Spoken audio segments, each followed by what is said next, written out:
दुनिया की सबसे लंबी प्रेगनेंसी हाथी की होती है, लगभग 22 महीने यानी करीब 2 साल।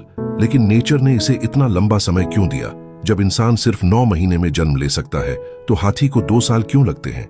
असल में हाथी का बच्चा जन्म से पहले ही बहुत ज्यादा विकसित होता है, खासकर उसका दिमाग, जो जमीन पर रहने वाले जानवरों में सबसे कॉम्प्लेक्स माना जाता है।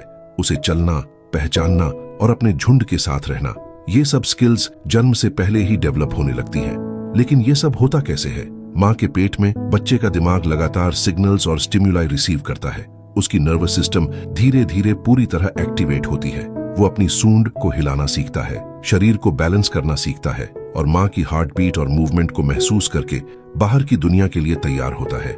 इस दौरान प्लेसेंटा के जरिए उसे लगातार न्यूट्रिएंट्स और ऑक्सीजन मिलते रहते हैं, जिससे उसका शरीर और दिमाग दोनों तेजी से ग्रो करते हैं। यही वजह है कि जन्म से पहले ही उसकी मसल्स काफी स्ट्रांग हो जाती हैं और उसका कोऑर्डिनेशन डेवलप हो जाता है।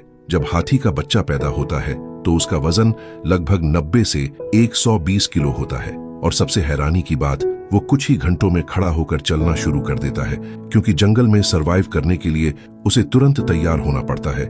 लेकिन इस पूरी कहानी का सबसे खूबसूरत हिस्सा ये समय है, पूरे 22 महीने, जहां एक माँ अपने बच्चे को हर पल महसूस करती है, उसकी हर छोटी हरकत को अपने अंदर जीती है। ये सिर्फ शरीर का कनेक्शन नहीं होता, बल्कि ये एक ऐसा रिश्ता बनता है जो जन्म से पहले ही शुरू हो जाता है।